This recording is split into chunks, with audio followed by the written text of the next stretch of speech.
Day 18.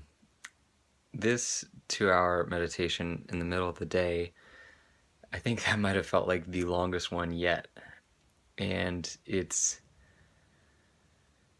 was, right before it, so around lunchtime, I was having all sorts of stress and pressure and tension, like really bad. And this 2 hours was so long that so I took a shower and then I started my 2 hour meditation, and the showers always help me feel better. But then the beginning of the 2 hour meditation, which felt like forever in itself, I was sort of appreciative of it, and I was like, wow, this is, like I'm way more relaxed now, and I feel like I just have better perspective and everything's clearing up. And so I was feeling like, all right, good job meditation. But the 2 hours is so long and I sort of assumed that by that point, when I reached that point, that the alarm would go off and I'd be done with the 2 hours. But in retrospect, I've for these 18 days, I've never looked at the timer at all. So I'm never aware of like how deep into the 2 hours I am. And I think that's part of what's interesting as an experience for me, is just not knowing and just trying to go with what my body's feeling and let my mind go where it needs to go and whatever. And so in retrospect, even though I felt like maybe the 2 hours was up around that time, I think maybe only a quarter of it was up or even less. And so it felt like several cycles of 2 hour meditations, and the relaxation went away, and I've started going back towards all these tense feelings and just terribleness, and sort of then back to a little bit more relaxed. And it's just so interesting, like, to sit there and just let all, it's like waves, right? Waves of experience passing through, and then getting frustrated at this whole habit of meditation itself, because I have all these expectations of what it should be like and how I should just feel so much better, and feel like I'm able to accomplish more and enjoy more, and all sorts of things. So then getting really frustrated about the meditation, then getting frustrated and disappointed in myself about that frustration. And anyway, these days have been,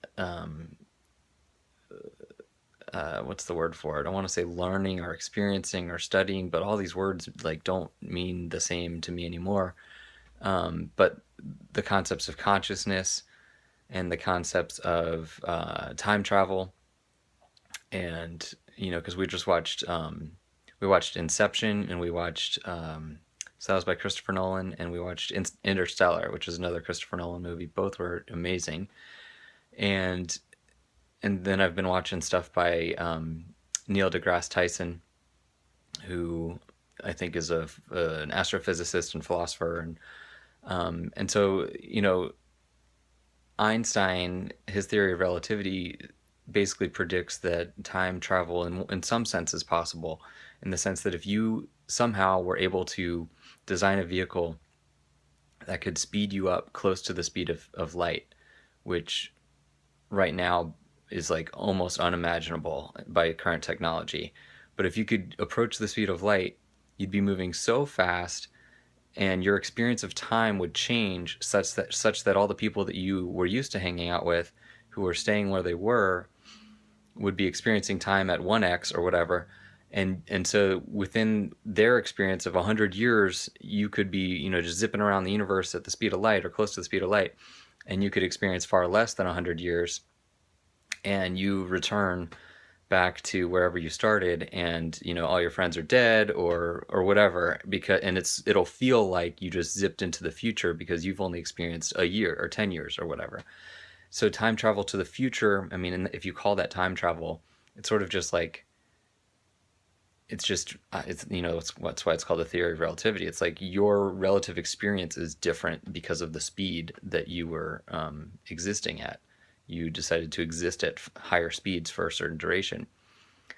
And the reason I'm bringing this up, and then they also describe how time travel to the past is sort of theoretically possible. It seems like it would be even more complicated and take even more energy than moving to the future. And it involves like doing a figure eight around black holes or some nonsense like that. It's craziness.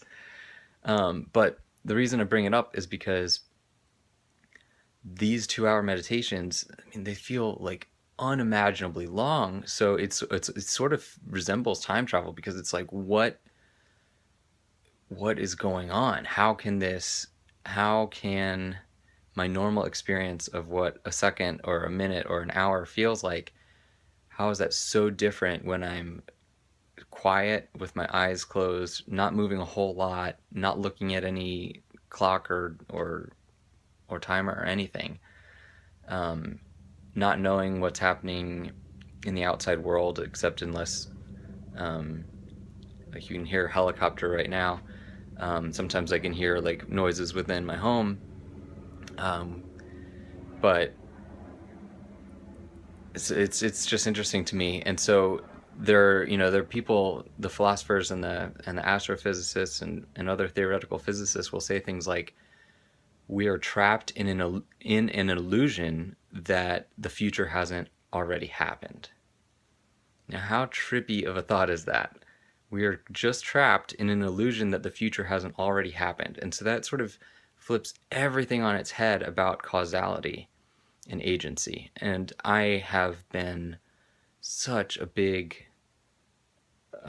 proponent of just taking responsibility for your own life, and just like realizing what's within the circle of your influence and what's not, and focusing only on where your power is and circle of your own circle of influence, and like and doing things that make you feel better and get the results that you want. And in other words, like very cause and effect, very focused on agency and influence.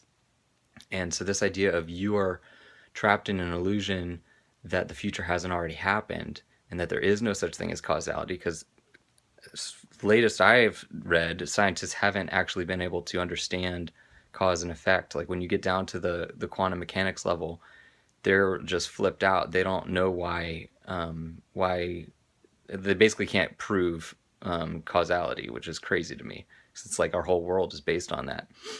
So this idea of like, if you are just a prisoner trapped in an illusion that the future hasn't already happened, then I mean, just try to go back, try to just spend an hour, even just an hour, or if you could, a whole day, like just observing yourself as if, your consciousness is the only part to you. And it's just it's in this movie theater, like the most incredibly advanced, immersive movie theater ever, where it's not just watching a two-dimensional screen, it's like within you or around, surrounding you, however you want to think about it, and observing and experiencing everything that you are physically doing, everything you're saying, everything I'm saying right now. What if that's not even my choice? What if this is all part of like some, future is already pre-scripted and whatnot?